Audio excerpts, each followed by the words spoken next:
तुम्ही राम आठवा, थोडं पुण्य साठवा, पुण्याईचा चेक मग खुशाल वटवा.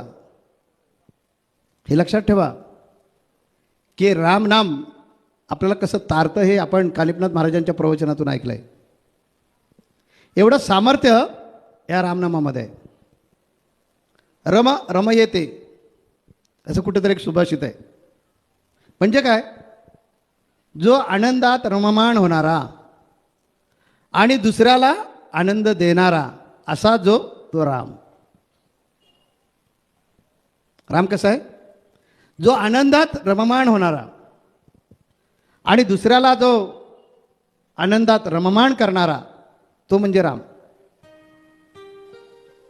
तर दुसरं एक बिरुद आहे भगवान राम असं सुद्धा म्हटलं जातं.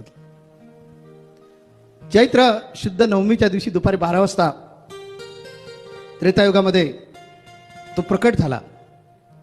सूर्यवंशीय हा राम. त्याचं खरं नाव काय माहिती आहे का, श्रीराम.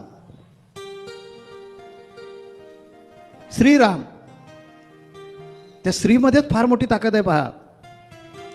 श्री म्हणजे काय तर शक्ती, सौंदर्य, सद्गुण, औदार्य, वैराग्य आणि ऐश्वर्य असा